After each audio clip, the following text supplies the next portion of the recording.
Welcome, my dear students, to the social science lecture. Myself, Professor Ravindra Jangir here. In this lecture, we are going to start with the next part of the chapter number 2, that is the endogenetic movement. इससे पहले वाले lecture में हमने study किया था कि जो endogenetic movement होता है वो बाय नेचुरल प्रोसेस होता है, जिसके कारण क्या होता है, अंडर दी लैंड सरफेस, जो लैंड सरफेस है अर्थ का, उसके अंदर से प्रेशर जनरेट होती है, उसके अंदर से एनर्जी जनरेट होती है, जिसके कारण वो बाहर निकलने के लिए कोई रास्ता ढूंढती है। जो energy under the earth, under the land surface अगर कोई जनरेट होती है तो बाहर निकलने के लिए उसको कोई वे चाहिए होता है, तो वो अलग अलग तरीक़ों से ज़मीन से बाहर आती है, तो that movement is known as the endogenetic movement.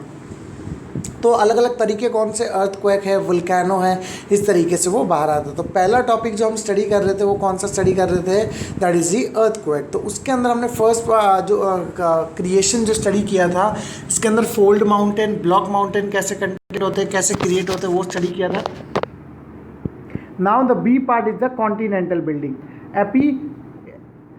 Epeirogenic movement, continent building. Continent कैसे आपस में ब्रेक होके, जैसे एग्जांपल फर्स्ट वन में फोल्ड देखा था, सेकंड में क्या आएगा, फॉल्ट माउंटेन।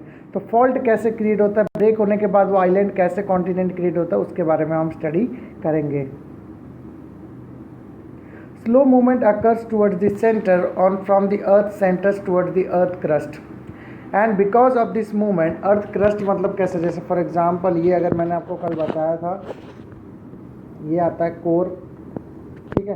अब ये दूसरा अगर मैं कलर यहाँ यूज़ करूँ तो ये क्या जाता है, मेंटल, और ये जो ऊपर का जो पार्ट रहेगा ये क्या रहेगा, अर्थ क्रस्ट, यानी जिसको हम लैंड सरफेस के नाम से भी जानते हैं। तो उस तरीके से यहाँ से क्रिएट होते होते वो कौन सी तरफ आता है, अर्थ क्रस्ट की तरफ आता है। Because of this movement, a vast of the earth crust is uplifted or gets subsidized. When the part of the earth crust is uplifted above the mean sea level, continents are formed. Therefore, this movement are called as a continental building movement. Extensive plateaus can be formed because of such movement. If the original continent portion of the crust subsidized below the sea level, it become a part of seabed. जैसे for example यहाँ पे ये इस तरीके से अगर कोई mountain है ऐसा, पहले पानी यहाँ तक था, तो ये क्या हो जाता है, लैंड सरफेस होता है, और ये उसके लिए क्या होता है, प्लेट्यू होता है ना। अगर ये जैसे एग्जांपल यहाँ पे कलर कुछ और यूज़ करता हूँ वाटर के लिए, ये अगर यहाँ तक पानी है पहले, और ये यहाँ पे इसके लिए क्या हो जाएगा, लैंड सरफेस, ये लैंड सरफेस हो जाएगा उसके लिए। लेकिन अगर रिवर फ्लो बढ़ जाता है और रिवर फ्लो ऊपर हो जाता है, तो जो पहले लैंड सरफेस था वो अब क्या हो जाएगा, रिवर बेड बन जाएगा, उस नदी के अंदर का पार्ट हो जाएगा, और उसके आगे का जो पार्ट रहेगा, ये जो पार्ट रहेगा वो उसके लिए क्या बन जाएगा, प्लेट्यू रीजन क्रिएट हो जाएगा। तो कुछ बिलो सी लेवल हो जाते हैं और कुछ चीज़ें ऐसी भी हो जाती है, जैसे फॉर एग्जांपल पहले पानी यहाँ तक था, पहले जो है वाटर यहाँ तक था, तो उसके लिए क्या था, ये लैंड सरफेस था, और ये उसके लिए क्या हो जाता था, रिवर बेड। लेकिन बाद में क्या होता है, वाटर का जो फ्लो है वो थोड़ा नीचे आ जाता है और वो पानी यहाँ तक रह जाता है, तो ये पार्ट फ्री हो जाता है, जिसके कारण क्या होता है, ये जो रीजन है, ये वाला एरिया जो उसके लिए क्या बन जाएगा, प्लेट्यू बन जाएगा, ये उसके लिए क्या हो जाएगा, प्लेट्यू। तो उसके हिसाब से यहाँ पर क्या बोला गया, एंडोजेनेटिक मूवमेंट दो तरीके से होता है, एक पानी में से ज़मीन बाहर आ जाती है, और एक होती है कि बाहर की ज़मीन अगर पानी में चली जाए तो पास का एरिया उसके लिए प्लेट्यू रीजन जैसा बन जाता है। If the originally continental portion of the crust subsidize below the sea level, it become a part of sea bed. तो ये उस तरीके का एक एग्जाम्पल था कि कैसे कॉन्टिनेंट बिल्ड होता है। कहीं पे ज़मीन पानी में से बाहर निकलती है और कहीं पे जो है कुछ एरिया जो है पानी में से साइड में से कवर अप हो जाता है, तो उसे भी हम क्या कहते हैं, continent building. Sudden movement, how the sudden, अब देखो फर्स्ट वन क्या था, slow and study. First one movement कौन सा था, ए पार्ट जो हमने स्टडी किया वो कौन सा था, स्लो मूवमेंट। स्लो मूवमेंट के अंदर दो पार्ट देखे, एक था फोल्ड और एक था फॉल्ट। फोल्ड के अंदर हमने देखा, जैसे एग्जांपल है फोल्ड माउंटेन और ब्लॉक माउंटेन, और उसी के बाद हमने देखा फॉल्ट के अंदर देखा कॉन्टिनेंट बिल्डिंग। तो उस तरीके से मूवमेंट हमने जो स्टडी किया वो कौन सा था, स्लो मूवमेंट, वेलोसिटी के हिसाब से। अब स्टडी करना है हमें सडन मूवमेंट, अचानक से जो चीज़ें होती है, जिसको हम कहते हैं अर्थक्वेक और volcano, earthquake and volcano. In the beginning of the chapter, we have discussed and studied the news item on the earthquake. Earth means the ground and quake means the trembling. Trembling मतलब जो vibration जैसा creation हो जाता है उसको कहते हैं quake.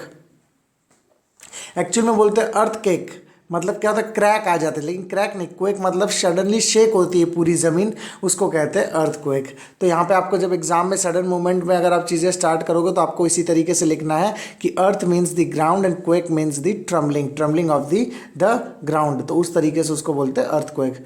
Earthquake is the movement of the earth crust, you have acquainted with the magnitude and effect of the earthquake through the activity at the beginning of the chapter itself. वहाँ पे आपको बताया था मैंने कि नेपाल में किस तरीके से डिवास्टेशन हुआ था, 7.9 मैग्नीट्यूड का जो अर्थक्वेक आया था, तो सबसे भारी, तो मैग्नीट्यूड के हिसाब से उसको जाना जाता है। तो यहाँ पे अगर आप साइड में देखोगे तो यहाँ पे जो रिक्टर स्केल बताया गया है उस तरीके का एक इंस्ट्रूमेंट यूज़ होता है। ये इंस्ट्रूमेंट पे इस तरीके से पेपर लगाया जाता है और यहाँ पे इसको और स्प्रिंग लगाया जाता है, जैसे वाइब्रेशन फील होता है तो उसके हिसाब से वो क्रिएट करता है। तो यहाँ आप देखो, अगर पेस मतलब फिजिकल जो यहाँ पे नॉर्मल फेजर, यहाँ से स्लो मोशन है यहाँ तक, इसके अंदर कोई भी इतना ज़्यादा इफेक्ट नहीं, इतना वाइब्रेशन तो रहता है। लेकिन अगर ये आ जाता है तो इसका मतलब क्या है, हाईएस्ट मैग्नीट्यूड की तरफ चला जाता है। Now we will look at the sudden movement called the earthquake and the volcano in the interior of the earth। हम दोनों को भी स्टडी करना है लास्ट पार्ट में, earthquake and the volcanoes। First one is earthquake। अभी do you know का जो पार्ट है वो आपको एग्जाम में आने वाला नहीं है, तो आप इसको कैंसिल कर दो पहले ही। वैसे मैंने इस पे अलग से आपको एक लेक्चर लिया था जिसके अंदर मैंने आपको सिलेबस डिस्कशन की थी, तो उसके अंदर कुछ चीज़ें जो है वो यहाँ पे कैंसिल हो गई है, ठीक है ना। earthquake, because of the movement occurring in the interior of the earth, tremendous tension is created on the earth crust, and when the tension goes beyond the limit, the energy is released in the form of waves। जैसे for example यहाँ पे यहाँ पे colour दूसरा use करते हैं।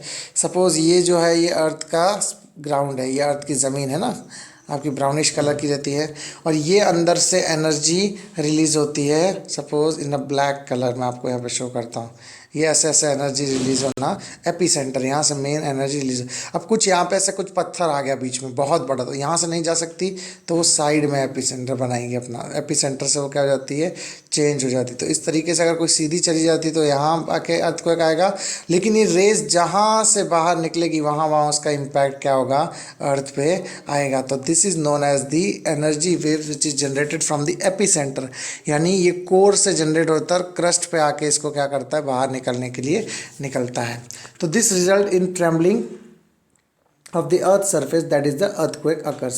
the magnitude of the earthquake is measured by the Richter scale। उसको क्या बोलते हैं, इंस्ट्रूमेंट को क्या बोलते हैं, Richter scale। अब देखो कॉजेज क्या होते हैं, earthquake क्यों आता है, what are the major causes of the earthquake, why the earthquake become a sudden incident in the surrounding। तो ये क्या रीज़न हो सकता है उसका, first one, moving of the plates.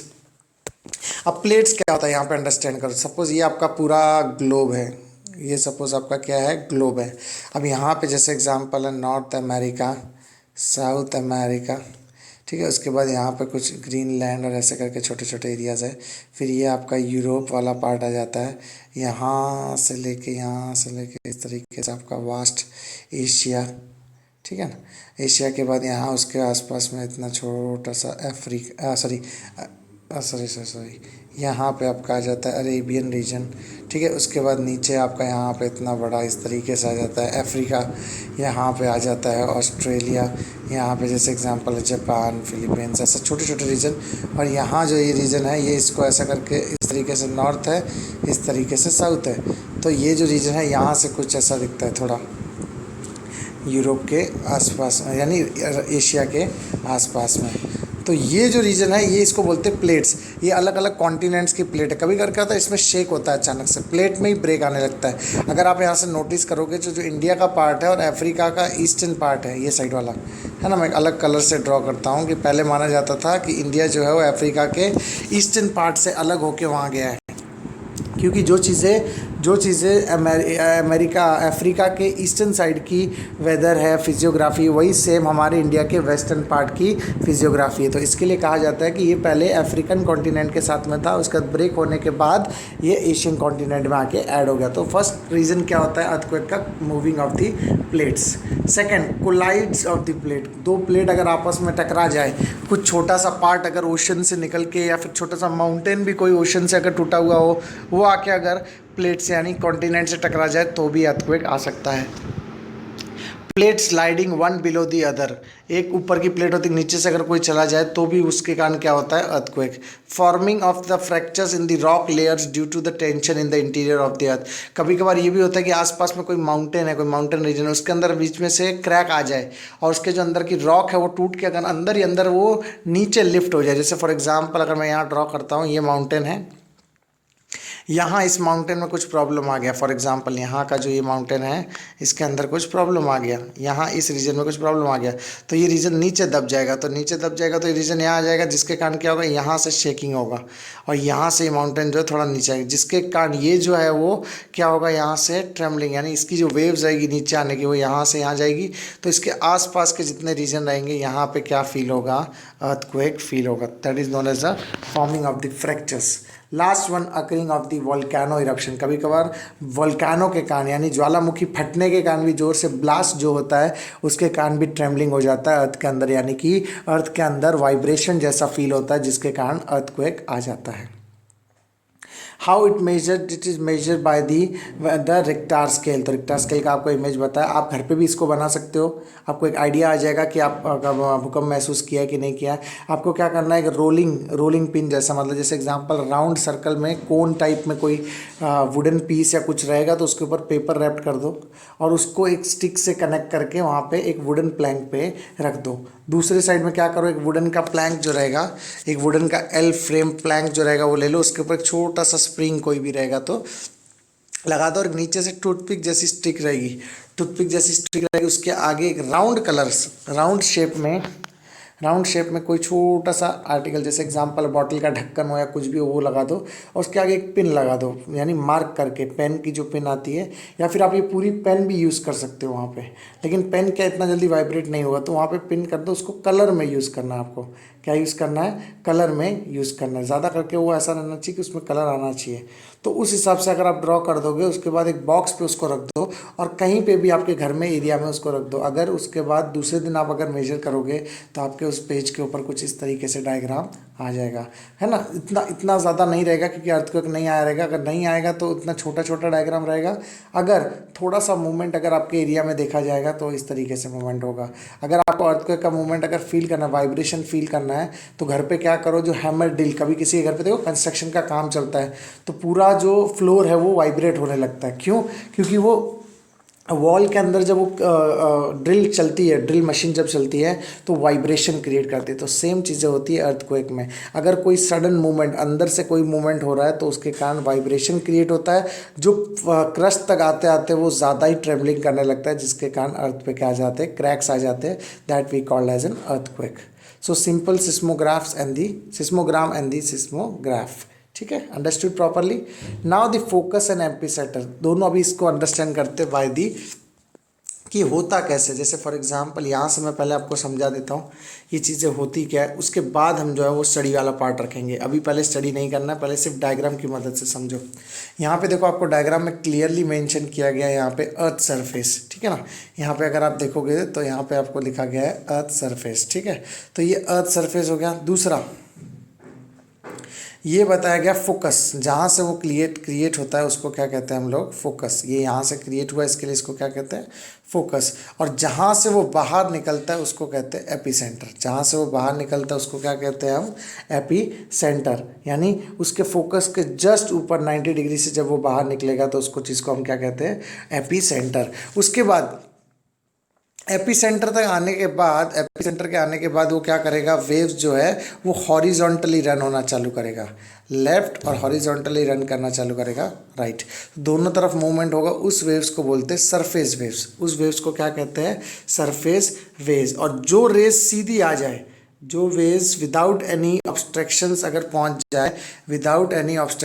जाए तो उस वेव्स को हम क्या कहते हैं, प्राइमरी वेव्स। उस वेव्स को हम क्या कहेंगे, प्राइमरी वेव्स। और जो विदाउट मतलब जैसे कुछ रुकावट के कारण अप डाउन करते करते बहुत देर के बाद जाके सरफेस पे पहुंचेगी, उस वेव्स को हम क्या कहेंगे, सेकेंडरी वेव्स। अगेन अब मैंने इतना डायग्राम पे बनाया, अब मैं आपको डायरेक्ट समझाता हूँ।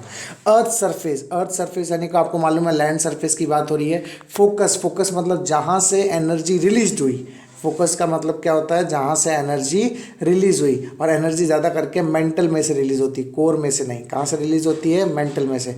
तो फोकस के जस्ट 90 डिग्री ऊपर से जो वेव्स निकलेगी उसको हम कहते हैं एपिसेंटर। जो ऊपर से जो एनर्जी रिलीज होकर 90 डिग्री के ऊपर से निकलते हुए सीधा अर्थ सरफेस से जो बाहर निकलेगा उसको हम क्या कहते हैं, एपिसेंटर। और ज़्यादा करके नुकसान कहाँ होता है, एपिसेंटर में होता है। ज़्यादा करके नुकसान कहाँ होता है, एपिसेंटर में। उसका रीज़न क्या है, क्योंकि जो वेव्स है वो बहुत कम समय में वहाँ से बाहर निकल जाती है, जिसका प्रेशर क्या रहता है, बहुत ज़्यादा। उसके बाद जो रे स्ट्रेट यानी राइट हैंड साइड से हो या लेफ्ट हैंड साइड से हो, कोई भी डायरेक्शन से विदाउट एनी ऑब्स्टेकल्स अगर बाहर आ जाए, स्ट्रेट वेव्स जो रहती है उसको हम कहते हैं प्राइमरी वेव्स। उसको हम क्या कहते हैं, प्राइमरी वेव्स। बट जो ऑब्स्टेकल्स के कारण अप एंड डाउन ऐसे करके जो स्ट्रेट नहीं आ सकती, लीनियरली पैरेलल नहीं आ सकती, तो उस वेव्स को हम क्या कहते हैं, सेकेंडरी वेव्स। तो प्राइमरी वेव्स फर्स्ट सबसे ज़्यादा जो नुकसान होता है वो एपिसेंटर पे होता है। उसके बाद जहाँ जहाँ से प्राइमरी वेव्स निकलेगी उसके अंदर भी थोड़ी थोड़ी प्रॉब्लम्स होती है, बट सेकेंडरी वेव्स जो है वो उतनी ज़्यादा डेंजरस नहीं होती, तो वहाँ उतना ज़्यादा नुकसान नहीं होता है, ठीक है। बट ज़्यादा करके जो लॉस होती है प्रॉपर्टी और लाइफ का, वो ज़्यादा करके एपिसेंटर पे होता है, ठीक है ना। तो नाउ अब वही सेम चीज़ें यहाँ पे लिखी हुई है, अब हम उसको स्टडी करेंगे। तो यहाँ अभी एक्सप्लेनेशन जैसा पार्ट कुछ रहेगा नहीं, सिर्फ आपको अंडरस्टैंड करना है, because I had already explain you, ठीक है। Focus and epicentre. Because of the movement occurring below the earth's surface, tension is created and it keeps on accumulating। मतलब वो बढ़ते जाती टेंशन्स, यानी एनर्जी रिलीज होते जाती है। High energy release at place where the tension mounts up and this is the centre of the earthquake and this is called the focus और the hypocentre. This is called the focus और hypocentre, यानी जहाँ से energy release होती है, जहाँ से energy create हो रही है, उसको क्या कहते हैं, फोकस और hypocentre. Energy waves scattered in all the direction from this center. The place on the earth's surface where the energy waves reach first is called the epicenter of the earthquake। जहाँ पे सबसे कम time में, यानी straight 90 degree में, वहाँ से ज़्यादा कम time में निकलेगी, तो उस चीज़ को हम क्या कहते हैं, एपिसेंटर कहते हैं। उस चीज़ को हम क्या कहते हैं, epicentre of the earthquake. It is the nearest place on the earth surface from the focus and it is experience the first trimmer. सबसे पहला झटका जो है वो इसी जगह पे मिलता है, इसके लिए उसको क्या कहते हैं, एपी यानी first epicentre. The epicentre is a perpendicular to the focus. Perpendicular का मतलब होता है 90 डिग्री। परपेंडिकुलर का मतलब क्या होता है, एग्जैक्ट 90 डिग्री, इस तरीके से। तो इसको हम क्या कहते हैं, एपिसेंटर कहते हैं। यहाँ से एनर्जी जनरेट हुई तो सीधा ऊपर जाएगी, तो उस चीज़ को हम क्या कहते हैं, perpendicular, that is a epicentre. When the tension is released at the focus, the released energy travels in all the direction. This energy comes toward the earth's surface in the forms of waves. The seismic waves can be divided into primary, secondary and the surface waves. Primary waves मतलब P wave, surface wave मतलब S waves, और जो आपका secondary waves है उसके बाद जो surface waves है उसको क्या कहते हैं, एल वेव्स के नाम से जानते हैं। अब primary waves, these are the first ones to reach the surface of the earth after the energy is emitted in the earth interior। ये पहली चीज़ें हैं जो पहले जाके अर्थ सरफेस पे पहुंचती है, उस चीज़ को कहते हैं प्राइमरी वेव्स, जो स्ट्रेट होती है, विदाउट एनी ऑब्स्टेकल पहुंच जाती है।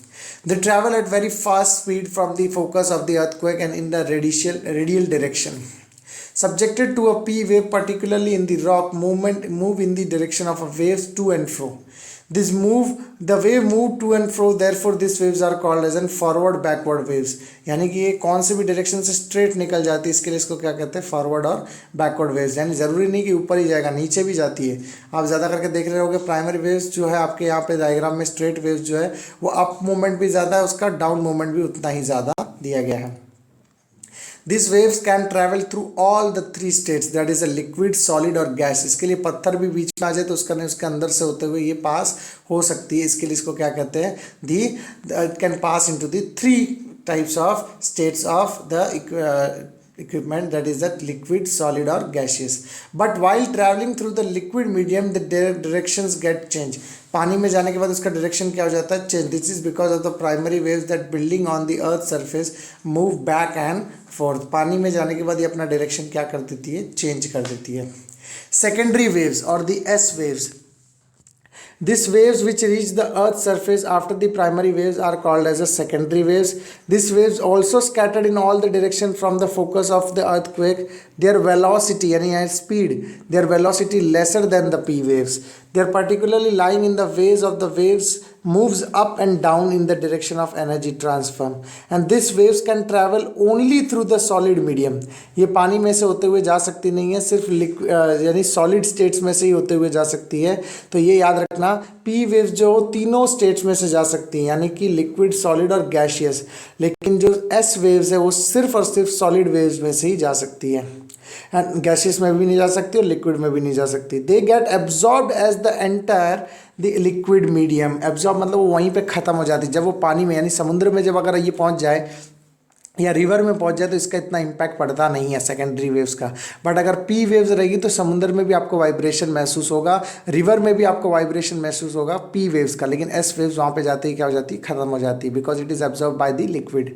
This building on the earth surface, the building on the earth surface moves up and down because of this waves and they are more destructive than the P waves. इसका जो झटका है, जो pressure है वो बहुत ज़्यादा पड़ता है लैंड सरफेस पे, तो ज़्यादा करके जो बिल्डिंग और घर जो गिर जाते हैं वो एस वेव्स की वजह से गिरते हैं, क्योंकि ये क्या करता है ना, सॉलिड में से बहुत जल्दी पास होता है, इसकी स्पीड सॉलिड स्टेट में ज़्यादा रहती है। और आपको पता है कि बिल्डिंग हो या फिर कोई भी मकान बनाया हो वो सॉलिड स्टेट में रहता है, यानी हार्ड फॉर्म में, हार्ड रॉक में रहता है। Next one is the S waves or L waves or the surface waves. These waves are generated after the main P and S wave reach the epicenter and they travel in the direction of the circumference of the earth along the crust. वो ज़मीन के आसपास में उस तरीके से फैलता रहता है horizontally after coming to the earth crust. So it is more dangerous. It is highly destructive. Seismogram. Through this instrument, a graph showing movement of seismic waves can be generated, and after studying the graph, magnitude of the earthquake is known. And figure 2.11, that is shows a simple seismogram and seismograph prepared from it. And now the help of modern technology, advanced seismograph has been designed, and with this help even microseismic waves can also be measured. तो उस तरीके से आजकल तो new techniques बहुत सारी आ गई है, इलेक्ट्रॉनिकली हम मेजर करते हैं। बट ये जो आपको डायग्राम में दिया गया ये ओल्ड टाइप पैटर्न है जिसको सिस्मोग्राम बोलते हैं। रेक्टार स्केल जिसमें मापा जाता है, जो वेव्स होती है उसको रेक्टार स्केल कहते हैं। और सिस्मोग्राम जो इंस्ट्रूमेंट होता है, सिस्मोग्राफ जो ग्राफ ड्रॉ होता है उस ग्राफ को कहा जाता है। Hope you understand my dear students. एक आपको यहाँ पे एक एक्सपेरिमेंट किया गया वेट के साथ, वो चीज़ें आप एक्सपेरिमेंट खुद कर सकते हैं, लेकिन ये आपको एग्जाम के अंदर ओमिटेड है, इसके लिए ये आपको स्टडी अभी मैं करवाऊँगा नहीं। ठीक है, next one, effects of earthquake. अब क्या स्टडी करना है हमको इस लेक्चर के अंदर, जो लास्ट पार्ट है आज के टॉपिक का, दैट इज अ इफेक्ट। असर क्या पड़ता है लैंड अर्थक्वेक का यहाँ पे। First one, cracks and fracture develop on the ground. ज़्यादा करके ज़मीनें फट जाती हैं, वहाँ पे क्रैक्स आ जाते हैं ग्राउंड पे। Causes the landslides which leads to the sliding of the rock. ज़्यादा करके पहाड़ी एरिया पे, अगर आप जगह लोनावला, खंडाला ये साइड में अगर घाट्स पे जाते हो तो रोड पे आपने देखा रहेगा कहीं पे माउंटेन जो गिर जाता है, कहीं पे पत्थर आ जाते हैं, तो वो रीज़न क्या होता है, लैंड स्लाइड का रीज़न होता है, जो अर्थक्वेक के कारण आता है ज़्यादा करके। और ख़ास करके बारिश के टाइम पे ज़्यादा देखा जाता है माउंटेन एरियाज़ पे। Sometimes the groundwater changes its source and for example wells may also get water may dry up। तो कभी कभार क्या होता है, इसका असर ये होता है कि अर्थक्वेक के कारण जो ज़मीन के अंदर वाइब्रेशन होता है, जिसके कारण जो अंडरग्राउंड रिवर होती है, अंडरग्राउंड रिवर वो भी अपना रास्ता चेंज कर देती है, जिसके कारण क्या होता है, अगर कोई रिवर के ऊपर, अंडरग्राउंड रिवर के ऊपर कुआं बनाया गया, उसको एग्जांपल लेकर कि यहाँ पे पानी रहेगा और यहाँ पे कुआं होना चाहिए। यहाँ पे मैं आपको ड्रॉ करके दिखाता हूँ, ध्यान देना। फॉर एग्जाम्पल ये आपकी ज़मीन है, फॉर एग्जाम्पल ये आपकी ज़मीन है और ये उसके नीचे से पानी जा रहा है। ये आपकी ज़मीन है और ये उसके नीचे से क्या जा रहा है, वाटर। सॉरी, ये ब्लैक कलर में कहाँ से आ गया। ये आपकी ज़मीन है यहाँ पे और ये आपका अंडर वाटर है। ठीक है, इस तरीके से चल रहा था। अब यहाँ पे किसी ने क्या बना दिया है, जैसे फॉर एग्जांपल यहाँ पे किसी ने क्या बना दिया, कुआं बना दिया। यहाँ पे उसने क्या बना दिया, वेल बना दिया एकदम ऐसा। तो ये पानी उसको मिल रहा था पहले, ठीक है, ये कुआं बनाया था, तो नदी जो है वो इसके अंदर से होते जा रही थी। तो यहाँ से क्या कर सकते थे लोग, पानी ले सकते थे। बट अर्थक्वेक आने के कारण, ये यहाँ पे प्रेशर जनरेट होने के कारण यहाँ इस तरीके से अर्थक्वेक की वेव्स आई, जिसके कारण क्या हुआ, जो वाटर था उसने अपना डायरेक्शन ऐसा चेंज कर दिया, चेंज हो गया डायरेक्शन। तो अब यहाँ पे ये जो कुआं है उसके अंदर पानी रहेगा क्या, नहीं। अब यहाँ पे जो है वो ज़मीन में क्या हो जाएगा, सूखा पड़ जाएगा। तो कभी कभार इसी कारण जो है ज़्यादा करके कभी कभार अर्थक्वेक के इम्पैक्ट के कारण बहुत से कुएँ जो है यानी बहुत से जो वेल है वो क्या हो जाते हैं, ड्राई हो जाते हैं। तो फॉर एग्जांपल वेल में गेट वाटर और मे ड्राई अप। कभी कभार क्या होता है, रिवर चेंज होने के कारण कुएँ में ज़्यादा पानी भी मिल सकता है, कोई आसपास की दूसरी रिवर भी रहेगी वो भी उस कुएँ से कनेक्ट हो सकती है, या फिर मोस्ट ऑफ टाइम क्या होता है जो रिवर चल रही है ना ओरिजिनली वो भी क्या हो जाती है, रिवर चेंज होने के कारण वहाँ पे ड्राई हो जाता है, सूखा पड़ जाता है। Some areas get uplifted while some में गेट सब्सिडाइज। कुछ एरिया जो है वहाँ पे ऊपर हो जाता है क्योंकि और ज़मीन माउंटेन से अगर लैंडस्लाइड हो गया तो वहाँ पे और ज़्यादा सॉइल अगर मिल जाएगा तो एरिया ऊपर हो जाएगा, किसी का फार्म ऊपर हो जाएगा। लेकिन अगर कभी कभार क्या होता है जहाँ से लैंडस्लाइड हुआ है वहाँ पे से ज़मीन घसक गई ना तो वहाँ पे सब्सिडाइज हो जाता है, यानी वहाँ से ज़मीन क्या हो जाएगी, कम हो जाएगी। यहाँ पे मैं फिर से आपको ड्रॉ करके दिखा रहा हूँ, ध्यान देना बराबर से। फॉर एग्जांपल ये एक माउंटेन है इस तरीके से, तो ये अगर ऊपर का पार्ट इतना जो पार्ट है अगर मैं यहाँ पे ड्रॉ करता हूँ, इतना जो पार्ट है ये जो पार्ट अगर लैंडस्लाइड हो गया, ये पार्ट क्या हो गया, लैंडस्लाइड होगा, तो यहाँ आके ये गिरेगा, तो यहाँ तो ज़मीन क्रिएट हो गई, यहाँ जो ज़मीन है वो क्या हो गई, ऐड हो गई, यहाँ जो ज़मीन है वो क्या हो गई, ऐड। लेकिन ये जब गिरेगा, ये इतना पार्ट गिरेगा तो यहाँ तो क्या हो गई, सब्सिडाइज हो गई, यानी कि यहाँ ज़मीन क्या हो गई, लेस हो गई, यहाँ ज़मीन क्या हो गई, लेस। तो ये हिसाब से यहाँ पे बोला गया कि सम एरियाज में अपलिफ्टेड वाइल सम में get subsidise. Tsunamis are generated in ocean. Tsunami आ जाती है ओशन के अंदर जिसका रीज़न मेन क्या रहता है, earthquake. And this waves can cause great loss of life and property in the coastal areas. बाढ़ आ जाती है जिसके कारण फ्लड भी आ सकती है सुनामी के रीजन के से। In the snow covered areas the avalanches में अकर। एवेलेंचेस का मतलब क्या होता है, क्रैक्स आ जाते हैं बड़े बड़े माउंटेन्स के अंदर, और वहाँ से जो आपकी जो यानी आइस जो है वहाँ पे वो क्या हो जाएगी, ब्रेक हो जाएगी, नीचे आ जाएगी, जिसके कारण बीच में से क्रैक जैसा क्रिएट हो जाता है, इसको कहते हैं avalanches. Building collapse and loss of life and property अगर। बहुत से एरिया में बिल्डिंगें जो है, बड़ी बड़ी इमारतें जो गिर जाती है और जिसके कारण लाइफ और प्रॉपर्टी दोनों का नुकसान होता है। Transportation roots were disturbed because landslide के कारण कहीं पे रोड पे माउंटेन के रॉक्स आ जाते हैं जिसके कारण रोड जो है वो डिस्टर्ब हो जाता है। या फिर कम्युनिकेशन, अगर ज़्यादा अर्थक्वेक है तो जिसके कारण वोल्केनोज क्रिएट हो सकते हैं या फिर सुनामी आ सकती है ओशन में, तो वहाँ पे वाटर ट्रांसपोर्ट भी डिस्टर्ब हो सकता है। Communication system collapse. कम्युनिकेशन मतलब क्या है, अगर पिलर्स है, कोई टावर्स लगे हुए, कोई बड़े बड़े जैसे एग्जांपल रेडियो सिग्नल्स के लिए लगाए हुए, पानी के अंदर अगर कोई शिप्स भेजी हुई है, तो वो सारी चीज़ें सुनामी हो या अर्थक्वेक के कारण जो सुनामी आ जाती है उसके कारण डिस्टर्ब हो जाएंगे अंडर वाटर। और लैंड सरफेस के ऊपर जो टावर्स लगे वो गिर जाएंगे तो उसके अंदर भी कम्युनिकेशन डिस्टर्बेंस हो सकता है। Hope you understand my dear students the second part of the chapter, that is the earthquake. First we have studied